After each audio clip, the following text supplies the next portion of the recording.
வணக்கம். பாண்டியன் ஸ்டோர் சீரியலில் பழனி கேட்குறாரு, எங்கம்மா கிளம்பிட்டேன்ட்டு ராஜிக்கு கோச்சிங் கிளாஸ்ன்னு சொன்னோன்னே, சரி நான் கூட்டிகிட்டு போயிட்டு விடுறேன்ட்டு, வேணாம் நான் போய்க்கிறேன்றாங்க அவங்க.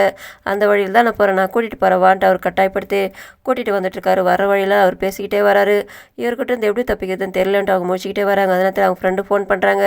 அதனால் இவங்க வழியில் இறங்கிட்டாங்க. நான் என் ஃப்ரெண்டு கூட போகிறேன், நீங்கள் கிளம்புங்கன்ட்டு இறங்கிட்டுறாங்க. நைட் ஆகுது. எல்லோரும் வீட்டில் உட்காந்து ஆளாளுக்கு ஃபோன் பார்க்குறதும் உட்காந்து பேசிக்கிட்டோ துணி மடிச்சுக்கிட்டு இருக்காங்க. இந்த இடத்துல பாண்டியன் வராரு, வந்து உக்காராரு.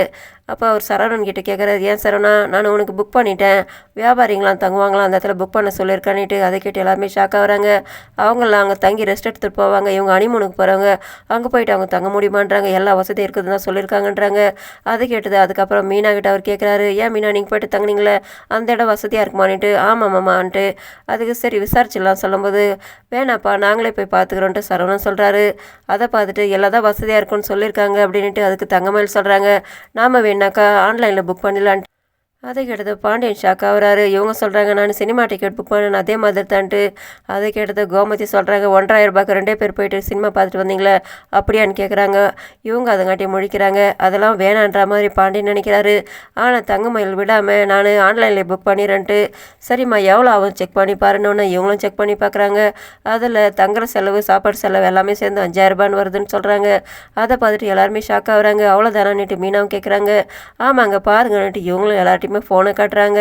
சரிம்மா அவ்வளோதான் ஆகுதுனாக்கா புக் பண்ணிவிடுன்னுட்டு, சரிங்க மாமான்ட்டு பாண்டியனோட ஏடிஎம் கார்டில் இவங்க பணத்தை கட்டிடுறாங்க. அதுக்கப்புறமா யாருமே பிரச்சனை தீர்ந்து போச்சுன்ட்டு கிளம்பிடுறாங்க. சரிடா சந்தோஷமாக போயிட்டு வான்ட்டு அவர் சொல்லிட்டு போயிட்டாரு. ஆனால் எல்லாருக்குமே சந்தேகம் இருக்குது, எல்லா செலவும் சேர்ந்து எப்படி 5,000 ரூபாய் ஆகும்னுட்டு. அவ்வளோதான் நினச்சிக்கிட்டு தங்கமயில் போயிடுறாங்க. இது மீனாவுக்கு சந்தேகமாக இருக்குது.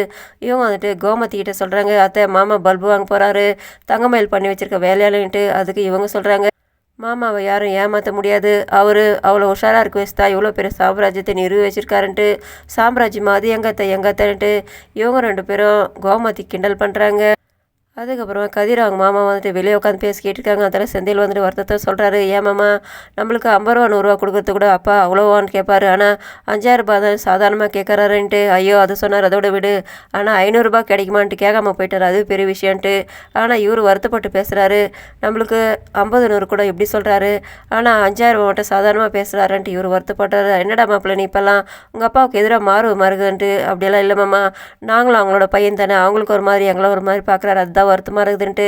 அதனாலத்துக்கு பேச்சு மாற்றுறதுக்காக கதிர் சொல்கிறாரு, ஏன் மாமா உங்கள் அம்மா எதிர்க்க இருக்காங்க, எங்கள் அம்மாவும் எதிர்க்க இருக்காங்க, 2 பேருமே வருத்தப்படுறாங்க, அவங்க 2 பேருமே அழுகுறாங்க, கஷ்டப்படுறாங்க இவ்வளோ பாசத்தில், நீங்கள் அவங்க 2 பேரும் சேர்த்து வைக்க மாட்டீங்களான்ட்டு. எங்கள் அண்ணனுங்களை பற்றி உனக்கு தெரியாது, அவங்க 2 பேருக்கும் போது எங்களை எப்போ சேர்த்து வைக்க முடியும்ட்டு, அதுக்காக அப்படியே விட்டுட முடியுமா, 2 பேருக்குமே பாசம் இருக்குதுன்ட்டு எங்களுக்கே இப்போ தான் தெரியுது, நீங்கள் சேர்த்து வைங்க மாமான்னுட்டு. அதெல்லாம் அவ்வளோ சாதாரண விஷயம் கிடையாதுடா, எங்கள் மாமா எங்கள் அண்ணன்களை பற்றி உனக்கு தெரியாதுடான்னுட்டு அவர் போய்ட்றாரு. நேரம் எல்லாம் வராது, நாம் தான் இவங்கள சேர்த்து வைக்கணுன்ட்டு செந்திலும் கதிரும் யோசனை பண்ணுறாங்க. கதிர் உள்ளே வராரு.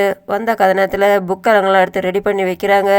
ராஜி அதிலேருந்து ஃபோட்டோ விழுது, அவங்களோட ஃபேமிலி ஃபோட்டோ, அதை எடுத்து கதிர் பார்க்குறாரு. கதிர் பார்த்துட்டாருன்னுட்டு இவங்க ஷாக் ஆகுறாங்க.